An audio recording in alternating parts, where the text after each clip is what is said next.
Hello, guys. Welcome back to the MMA Sucker podcast. As always, I'm Frazer Krohn, and as that little shot there alluded to, this is my UFC 322 breakdown. I'm not going to touch on UFC Fight Night, the UFC Fight Night that just was. I thought Bonfim was amazing.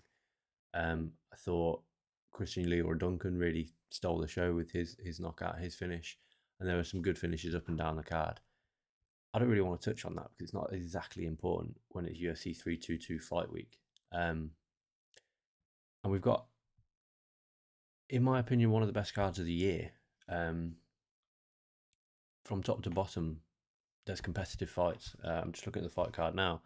From the first fight to the main event, there's talking points in all of these fights, and I mean, there's any fight on the prelims I think could probably feature on the main card, and any fight on the main card could be a main event of a fight night, if not a pay per view. Some of them, I'd say on the main card we've got 5 fights that could all be main events that I wish were all 5 rounds.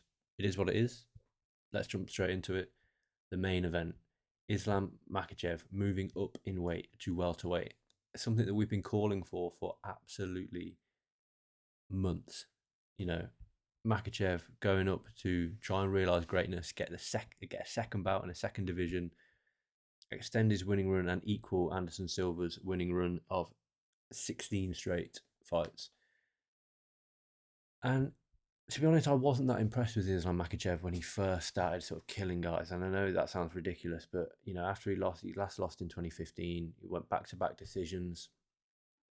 Then we went to a decision with Arman Sarukian, a decision with Davi Ramos, and then since then he's been probably the fighter of the past 4 or 5 years. Finished Drew Dober, finished Thiago Moises, finished Dan Hooker, finished Bobby Green, finished Charles Oliveira to win the bout, went the distance with Alexander Volkanovski, then defeated Alexander Volkanovski by first round knockout in the rematch. Finished Dustin Poirier, last time out, finished Renato Moicano. He's pretty much achieved it all at lightweight. Well, he had achieved it all at lightweight when he was the lightweight champion.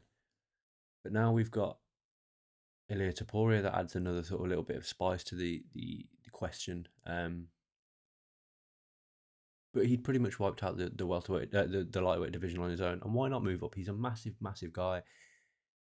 He's got more title defenses than Khabib. For me, Islam Makhachev has far surpassed Khabib, especially if he wins the belt on Saturday night. But even if he doesn't, he's dared to be great, and I think that does surpass what Khabib did in his career. And it's not a competition between Makhachev and Khabib, but I do think that he has surpassed him. Khabib never went up in weight. He stayed at lightweight where he was the champion, and that's not to say that he wouldn't have ever gone up in weight, but he didn't. He didn't go up in weight when we were calling for it, when everyone was calling for it. When I think it would probably be around the time that sort of Tyron Woodley or maybe Kamaru Usman was a champion. Maybe that's the reason that he didn't go up in weight. Ali Abdelaziz with Khabib and Kamaru. But that's something that Khabib never did. He never searched out greatness. Islam Makhachev is doing just that. And I mean, Makhachev is lucky in a way that Jack Della Maddalena put in such a good performance against Bilal Muhammad last time out and won the belt. Because I'm not convinced that he wouldn't have moved up if Bilal was still the champion. But the performance that Jack put in last time against Bilal really makes me question how this fight's going to go.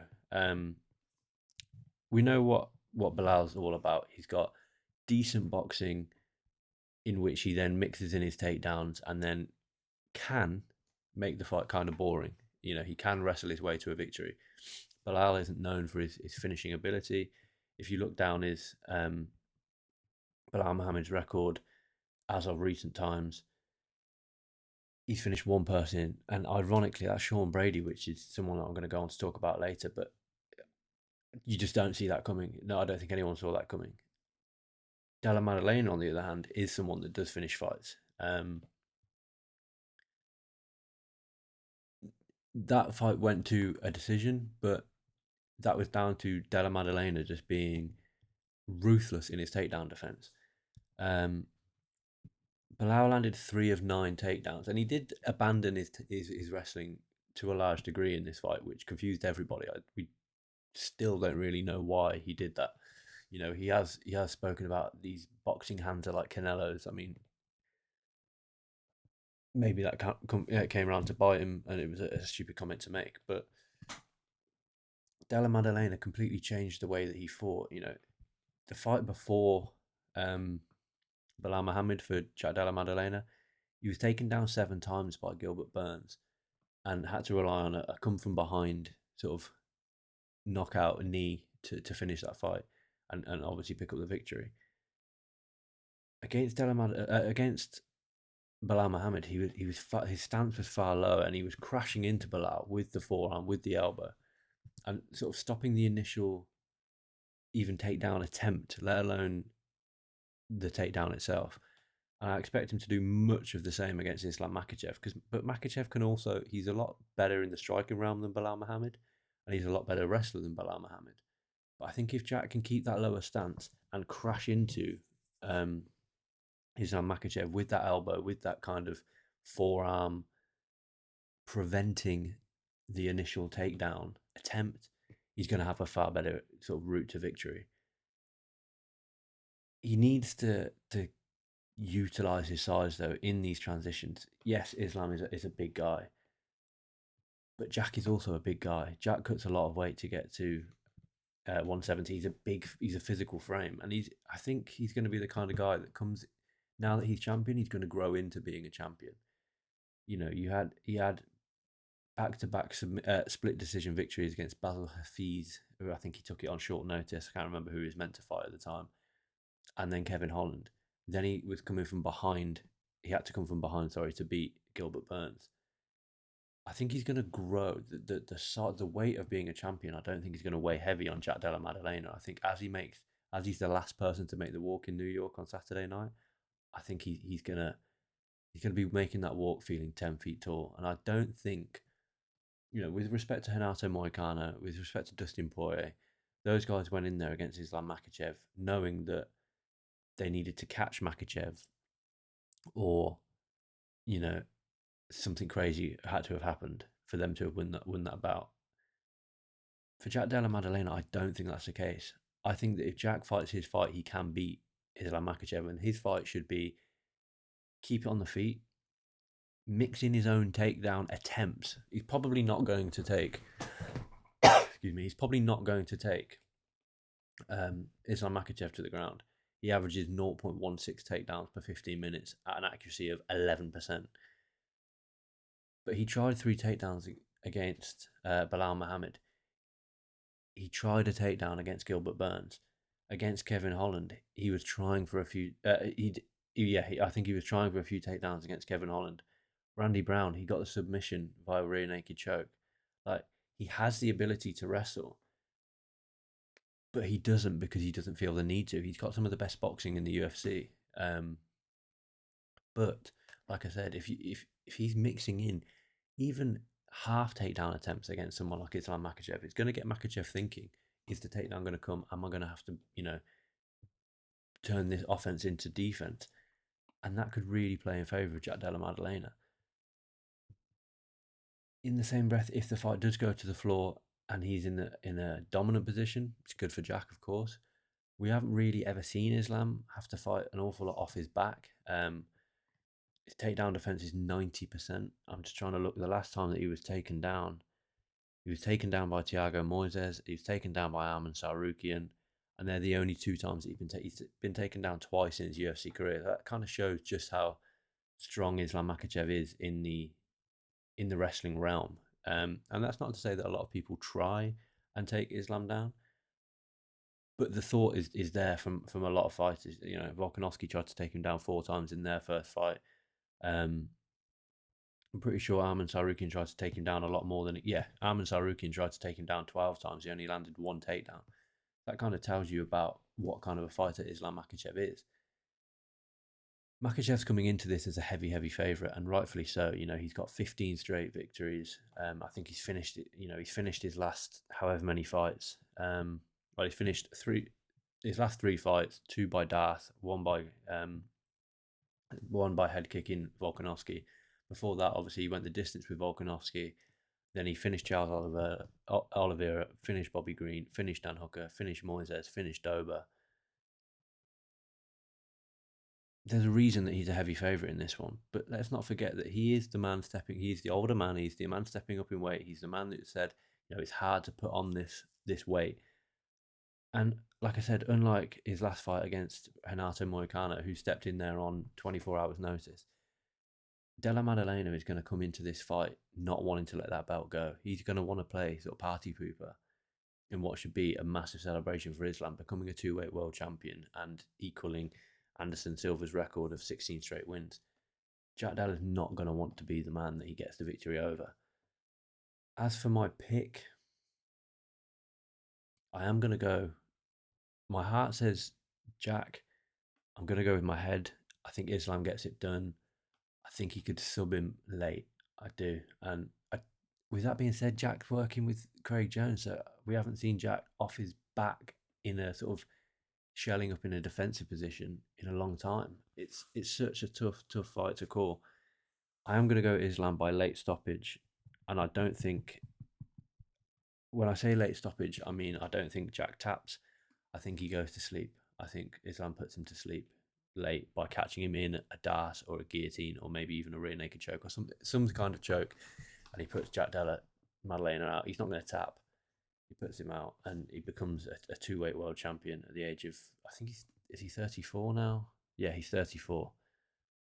Islam Makhachev by 4th round. Dart choke. Moving on, co-main event. Really excited for this one. This is, again, another fight that we've been asking for years and years and years. The dominant flyweight champion against the dominant strawweight champion. Valentina Shevchenko looking to make her second straight title defense. She beat Manon Fiorot in May. That was a good fight. She did a lot better against Fiorot than I thought she would. Is she slowing down a touch though? Because we saw when she was at her peak, she was killing people at flyweight. Making that debut against Priscilla Cachoeira, where she absolutely, that's one of the most dominant, bloody, brutal fights that I've ever seen. Let alone, just from Shevchenko. I'm just trying to pull up the numbers here. Yeah, she outlanded her 230 strikes to 3. 230 strikes to 3. There's a strike differentiation of 227 strikes, and the fight went 9.5 minutes. That says everything you need to know about that performance. She then beat Yana Jędrzejczyk by for the vacant belt, unanimous decision. If you remember, she sent Jessica Eye to the shadow round with that head kick in the second round. That was, sorry. She beat Liz Carmouche by a unanimous decision. Then she knocks out, I think that was from a crucifix position against, at the time it was Caitlin Chikagian. She beat Jennifer Meyer by unanimous decision. She finished Jessica Andrade. She finished Lauren Murphy. She beat Talia Santos. Then came the loss against Alexa Grasso. Then came the draw against Alexa Grasso. And then she went back to her roots, the wrestling, and beat Alexa Grasso pretty convincingly in that third fight for me. 8 takedowns landed and 153. 8 takedowns landed, 193 strikes, 50-45 on all scorecards. It wasn't even close.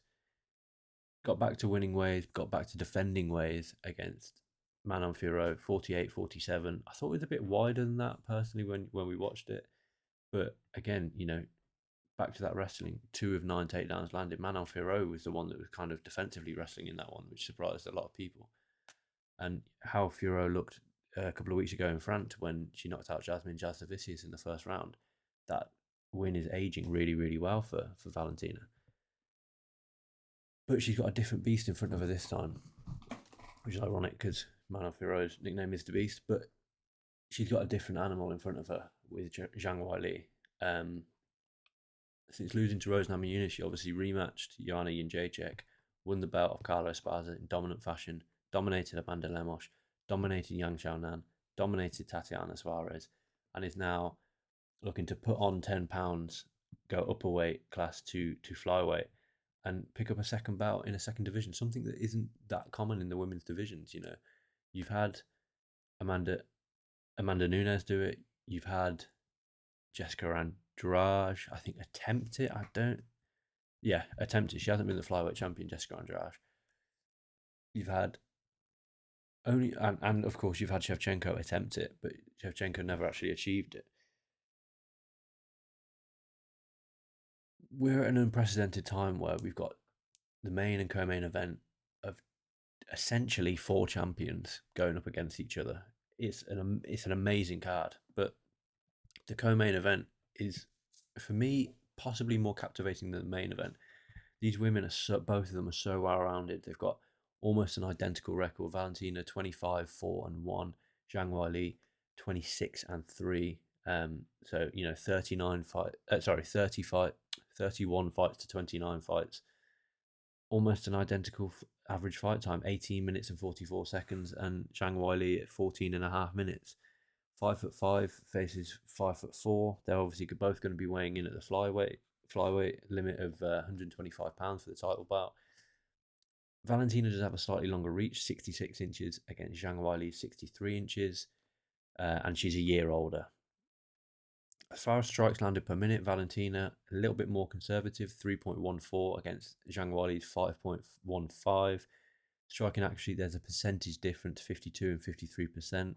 Strikes absorbed, again, 2.06 and 2.77 for Zhang Weili. Takedown average, again, it's just so similar. 2.62 for Valentina, 2.24 for Zhang Weili. Valentina is more accurate with 60% against Zhang Weili's 45%.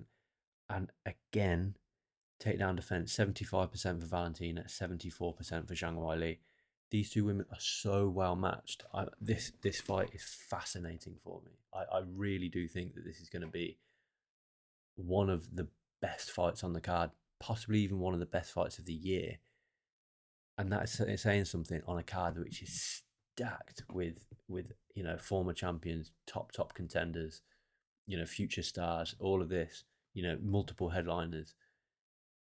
And I think this is going to be the best fight on the card. I really do. Whether it will get a fight of the night, I'm not quite sure. Whether it will be the best as far as from an entertainment perspective, I'm not quite sure. But for fans of MMA, for fans of mixed martial arts, for fans of the sweet science of this sport, where you literally mix the martial arts from kickboxing to boxing to wrestling to jiu-jitsu to mixing in all sorts of different all sorts of martial arts, I genuinely think Valentina Shevchenko and Zhang Weili will be a fight for the ages. I honestly do. And like I said, it might not be the most fan-friendly fight. People didn't particularly like when Darren Till fought Stephen Wonderboy Thompson. That is one of my favourite fights from a chess perspective, as it were. I think this is going to be one of the best fights of the year.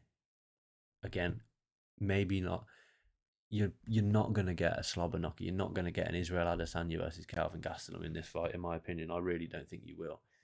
But I think you're going to get the highest of high-level chess matches. These are the two, at the moment, with Amanda Nunes technically not back in the sport, these are the 2 pound for pound, for me anyway, the 2 pound for pound best women on the planet. And we're seeing them face off. And this is a fight that we've wanted for a long, long time. So who's going to win? I've got a fun article. It's got the same. I'll speak about it a bit later, actually, the articles that I've got coming out this week. But this is a really, really tough one for me. Let me just pull up the odds and see who's the favourite. I'm assuming it'll be Valentina being the favourite because she's the one that's, not having to cut as much weight. So Valentina is.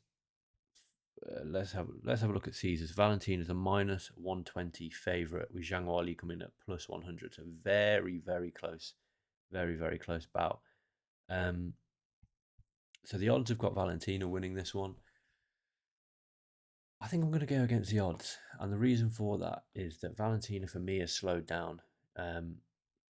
She hasn't finished a fight since 2021, Valentina Shevchenko, when she finished Lauren Murphy. And with the greatest respect to Lauren Murphy, I know she was on a tear at the time. She's not at the level of a Zhang Weili. She's just not. Like I said, she hasn't finished a fight since 2021. She has gone the distance on the last 3 occasions of winning Talia Santos and then Alexa Grasso and Manon Fiorot. You compare that to Zhang Weili, who is always constantly looking for the finish. You know, she's finished. She has gone the distance in her last 3 fights as well, but she did finish Carla Esparza. She did finish Joanna Jędrzejczyk. She bloodied Tatiana Suarez pretty badly, and she just dominated Yang Xiaonan. So I think Zhang Weili is the one that is going to look for the finish with a little bit more emphasis. With that being said, I really do wonder what her gas tank will be like at 125. She's putting on weight to get to the weight class. Won't be an awful lot of weight. She's quite a, you know, we've seen Zhang Weili. She cuts a lot of weight to get down to straw weight, so she won't have to put on a humongous amount of size. But how is that extra weight going to affect her? Is it going to be beneficial for her because she doesn't have to cut the weight now to get down to 115? She can, you know, she doesn't have to drain her body, or is the extra 10 pounds going to weigh heavier on her frame that does maybe fatigue her a little bit more? She's taking shots from a bigger woman in Valentina Shevchenko. She's, you know, Shevchenko used to fight up at bantamweight and do very well at bantamweight. You know, her fights with Amanda Nunes, she's obviously got a win over Holly Holm. She was phenomenal at bantamweight, and she's been even better at flyweight. When Valentina's leaning on her in the clinch, and if the fight gets to the floor, you know, she's going to make her feel that size. And is that going to make a difference? We'll have to wait and see. I'm leaning towards Zhang Weili by unanimous decision. I don't think any of these women get a finish in this one. I think they're just too well-rounded. But for me, it's not who wins this fight. I'm just so excited for this fight. Like I said, I think it's the best fight on the card by some way. And that's saying something when we look at the rest of the card. So let's do it. Let's look at the rest of the card. Where they redesign the poster. I'm having a little play around with different, you know, just trying to broaden my creative horizons, I guess, a little bit. You know, I redesigned UFC posters. I redesigned UFC 322. Redesigned UFC 323's poster. It's just a bit of fun, but I particularly like this one. Statue of Liberty. Obviously, it's in New York this weekend at Madison Square Garden. You got Della Maddalena versus Makhachev. You've got Shevchenko versus Zhang Weili. You know, I think the UFC still need to lean into the fact that it's in New York, because it's, you know, we're still relatively new. It being in New York, it's only a matter of what, 9 years that we've been in New York. In comparison to the lifespan of the UFC, that is not big at all. But let's look at the rest of the card. I'm going off what UFC stats say. So actually, no, I'll go off what Tapology says. I'm sure it'll be the same, but I'll go off what Tapology says. The third fight on the card, on the main card, Leon Edwards returning, looking to snap a 2-fight losing skid and get back to winning ways and get back in the title picture against Carlos Prates. This is a fantastic fight. Leon Edwards is the much better mixed martial artist. He's very, very good at wrestling, but he has a clear hole in his game, and it's defensive wrestling. His offensive wrestling, very good. First man to ever take down Kamaru Usman. Pretty high takedown percentage, I believe. He lands 1.18 takedowns per 15 minutes, 36% accuracy. His last 2 fights that he's lost to Belal Muhammad in the title fight and Sean Brady, he's been on the receiving end of a number of takedowns that have led to him just being, you know, in that Belal Muhammad, he was just outworked. 9 takedowns landed for Belal. He was just outworked in that one, and he just wasn't good enough off his back. He didn't make those improvements against Sean Brady. Now, granted, he was planning to face Jack Della Maddalena. Maddalena stepped into the title picture. Sean Brady filled in completely and utterly different styles. But Leon, you were the best in the world at some point. You can't have that hole in your game. Sean Brady took Leon down 5 times. 11 minutes of control time across just over 4 rounds. Absolute domination from Sean Brady and a really flat performance from Leon. But where has Leon never struggled? Stand up. He's always been absolutely solid in the stand up. The only time I can remember him being particularly under pressure in the stand-up game is that one shot that was landed by Nate Diaz when the two guys fought in 2021. Let's not forget that Leon dominated that fight, and we can't let that one little aspect cloud our judgment. Leon dominated Nate Diaz. We all saw it. We were all there. We all saw it happen. He dominated him, and Nate landed one big shot, and it wobbled Leon. Yeah, maybe he got a little bit lazy, and that was across 5 rounds. This is a 3-round fight. Now this is Leon Edwards' first 3-round fight for as long as I can remember. Let me just check the last time. So the last time Leon Edwards fought for just 3 rounds was in March 2019. After that, he had a main event against Rafael dos Anjos, a main event against Belal Muhammad, 5 rounds against Nate Diaz, 5 rounds against Kamaru Usman, another 5 rounds against Kamaru Usman, 5 rounds against Colby Covington, 5 against Belal, and scheduled for 5 against Sean Brady. Leon needs to start quick against Carlos Prates, and he needs to get this fight to the floor as quick as possible, because Carlos Prates has also got a hole in his game, in my opinion, on the floor. When he lost to Ian Gary, he lost it because he was outworked on the ground. There's a hole that Leon cannot expose. Let's have a look. Takedown defense. I mean, it's an 84% takedown defense for Carlos Prates, but it doesn't appear like that when he's facing the elite of the division, like Ian Gary. Prates coming off that spinning back fist knockout of Jeff Neal. Leon needs to keep this fight. If he's to win, he needs to keep the fight either very, very close or on the ground. I don't think he can strike and I don't think it's wise to strike at range with Carlos Prates. Leon Edwards is a very smart fighter. He didn't plug that hole that he didn't plug the hole that was so obvious against Belal Muhammad when he fought Sean Brady. But this is make or break for Leon Edwards. This is the biggest fight potentially of Leon Edwards' career, because if you lose 3 straight, you're never getting back in the title picture. At Leon's age, I don't know. I can't remember quite how old he is. I think he's late. He's mid-30s at least. Yeah, he's 34. So 34, born in August. So he's just turned 34 in August. If Leon loses 3 straight, he's never getting back in the title picture. A win over Carlos Prates gets you another big fight next, and then a potential title shot. It's make or break for Leon Edwards in New York. But he's in a difficult position, because I'm going to skip a fight now and go to another welterweight fight on the card. Sean Brady versus Michael Morales. Combined 36-1 record. Sean Brady 18-1, Michael Morales 18-0. And Morales for me has really gone under the radar, and I think that he's going to be champion one day. He's 26 years old, 18-0, and the competition that he's fighting just keeps on getting better and better and better. It's a big step up, this one, in competition. His first, is it his first, or I think it might be his second. Oh no, it's his first main event last time out. He was a -800 favourite against Gilbert Burns and knocked him out in the first round. Before that, he knocked out Neil Magny. He went the distance with Jake Matthews. Went the distance with Max Griffin.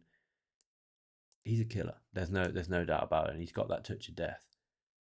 But when he fought Gilbert Burns, that was in May. He's now stepping in there against Sean Brady. Now, Gilbert Burns, respect to Gilbert Burns, but he's on the way down in his career. He'd lost 3 straight going into that Michael Morales fight, including a fight against Sean Brady. Gilbert Burns is not Sean Brady. Sean Brady is one fight away from a title fight, in my opinion. He obviously lost to Belal. That was a bit of a shock upset. I think he was the favourite going into that one. He was a slight favourite going into that one, but he lost to Belal Muhammad, rebounded against Kelvin Gastelum, beat Gilbert Burns, and then dominated Leon Edwards on short notice last time out. I don't know how this fight is going to go, but I do think it's going to end in a finish. These guys need to make a statement, with Shavkat Rakhmonov potentially coming back in early 2026. If Michael Morales or Sean Brady make a big statement, they can be next. They can be next for whoever wins the main event, and whoever wins this one has to get on the mic and say, give me a title shot next. They either need to call out the winner, or potentially after the fact call out the loser. Islam Makhachev, I don't think will stick around at 170 if he loses. I think he'll go back to 155. But let's say Sean Brady wins, he needs to say, right, I don't care if it's Jack, I don't care if it's Islam, I'm getting the next title shot, it is mine. You've obviously got Ian Gary versus Bilal Muhammad in a few weeks in Qatar. So Sean Brady and Michael Morales need to put on a big show and need to stand out. They need to do what Jiri Prochazka did and what Carlos Ulberg didn't do. They need to make it undeniable that they're the next ones. And I think one of them could do it. As for a pick, I need to look into it a little bit more. I'm leaning towards Sean Brady. I think Sean Brady is potentially inevitable, but Michael Morales has got that touch of death. If he catches, he's got an 89% takedown defense. I think if he catches Sean Brady, Sean could go. I don't know how it's going to go. And I don't know how this one's going to go either. Beneil Dariush versus Benoit Saint-Denis. Saint-Denis obviously got back to winning ways in Paris last time out against Mauricio Rufy. Heading in there, a little bit of pressure on his shoulders. He was an underdog against Rufy, who was unranked. He'd obviously lost to Renato Moicano in Paris before that, and he lost to Dustin Poirier. I think that wasn't in Paris, but he'd lost to Dustin Poirier before that. A little bit of pressure, and he just went out there and showed what class act he can be. He just went out there, just dominated Mauricio Rufy. To be honest, I think it was a first round. Was it a first round submission or a second round submission? I think it was. Was it second round? Yeah, second round. He just dominated. He just took him down, dominated the fight, got the fight done. Rear naked choke. Thank you very much. Showed a massive hole in Rufy's game. Showed that he can fight with a little bit. He doesn't have to fight sort of like the knucklehead, as it were. But Beneil Dariush is no Mauricio Rufy. Beneil Dariush is extremely well rounded. We saw that when he fought Renato Moicano in June of this year. Really good performance. I was coming off a year and a half layoff. I was really impressed with Renato Moicano. With Beneil Dariush. And I think I'm gonna have to. I know these guys, and I think I'm gonna have to look into this one a little bit more. But this, like the other two fights, Michael Morales and Sean Brady and Leon Edwards and Carlos Prates, these are all 5-round main event fights, and they've all been put on the same card. I'm leaning towards Benoit Saint-Denis, but Father Time just does not seem to be catching up with Beneil Dariush. He's 36 now. He's taken a lot of damage across his career, and he's still outrunning Father Time. I wouldn't be surprised to see Beneil Dariush pull off the upset, but I do think that Benoit Saint-Denis is going to get it done by decision. Now we're moving on to the prelims. I've been talking for half an hour now, so I'm not going to touch on any prelim in any detail. I'll just give you my quick picks for each of the prelims. I think Erin Blanchfield beats Tracy Cortez pretty easily. Susakarev, it's Kamzat's. Is it Kamzat's mate? Yeah, Kamzat's friend. Who took the fight on 3 days' notice. I think he gets it done against McConaughey. Can't say that I know an awful lot about McConaughey. Fatima Klein absolutely batters Angela Hill. Doesn't get a finish because Angela Hill doesn't get finished. But at this point, Angela Hill, on Sunday morning, will be 18-16 in a professional MMA career. It's probably time to call it. Carl Dalkas, I think, does get a win over Gerard Meerschaert. I don't think it's pretty, but I think he, carries that momentum off the Michel Pereira first round knockout into the Gerard Meerschaert fight. I think, what did Meerschaert do last time? I mean, Meerschaert's on a 3-fight losing skid. Unfortunately, I think that might be time for Gerard Meerschaert maybe to either hang them up or 37, hang them up. He'll be 37-21. MMA record on Sunday morning. Bo Nickel, I'm going to come back to talk about actually in a second. I think Kopylov versus Gregory Rodriguez, difficult one. I'm going to go Kopylov, which I don't know if he's the favourite in that one. He lost to, he's near even, plus 105. He lost to Paulo Costa last time out. Fantastic fight, really close fight. And Gregory Rodriguez, absolutely flatline Jack Hermanson.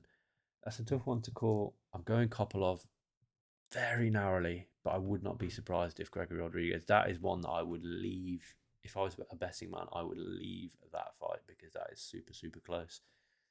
Malcolm Wellermaker continues to just knock people cold, I believe. Taking on Cody Haddon, I think he extends his knockout run to 3 or 4 straight in the UFC. Haddon, good fighter, just don't think he gets it done, unfortunately. Sabatini wins. Hopefully, I like Pat Sabatini. I think he's a really good fighter. And there's a new fight on the card. Let's go Borshev. Why not? Just want to quickly touch on Bo Nickel, was obviously on the main card. A little bit of sort of controversy about that. Pulled from the main card. I'm interested to see Bo Nickel coming off the loss for the first time in his career, taking on a pretty dangerous submission artist in Rodolfo Vieira. Does he stand with Vieira? We've seen him stand with Paul Craig before. He's not amazing in the stand up, but Bo Nickel, does he take Rodolfo Vieira to the ground and risk getting submitted, or does he look to strike with a dangerous submission artist? I don't know. That is a fight that, I'm not really usually excited for Bo Nickel fights because 9 times out of 10 they're absolute walkovers. This is one I am actually quite excited for because I'm intrigued to see how he sort of tackles the fight on Saturday night. That is your UFC 322 preview. Let me know in the comments below how you think these fights are going to play out. I think it's the best card of the year. I really do. I think top to bottom, you've got a number of fights that could headline fight nights. You've got former champions. You've got champions that, you've got fighters that have competed for belts on the card. You've got guys and girls that have headlined multiple fight nights on the prelims. Aaron Blanchfield, Tracy Cortez. It's a really, really good card. Make sure you tune in. New York City, Madison Square Garden. As for me this week, I'm going to be all over MMA Sucker. Make sure you follow my new X account because I'll be posting all my work on there. I've got a betting tips and picks for you. I hit 2 out of 3 on UFC 321, both underdogs, Nathaniel Wood and Mackenzie Dern to win outright. I had Tom Aspinall to win by submission. I don't think anyone had planned on him getting eye poked, so I'm not really taking the L on that one. I've got AI predicts the main and co-main events that I really, really like doing, and there's interesting outcomes for both of them, so make sure you keep an eye out for them. And I'm going to start trying to implement my Instagram a bit more. I'm having a little bit of more fun with video editing at the moment, trying to promote my articles. I'll post all my links down below. Do me a favor, follow those links if you like my stuff. Thanks for watching. Like the video, subscribe to the channel, comment down below who you think is going to win the UFC 322 main and co-main events, and I will be back. I'm hoping to be back next Sunday. It might be a little bit later because I've got plans next Sunday, but I'll be back next. I will definitely watch this and I will definitely be breaking it down because I am super, super excited. It feels like a big fight week. Cannot wait to break it down. Cannot wait for Saturday night. And of course, I'm going to do a separate video. Chris Eubank versus Conor Benn 2 is this Saturday night as well. So keep an eye out for anything about that. Thank you for watching, and I will catch you 1 week from today.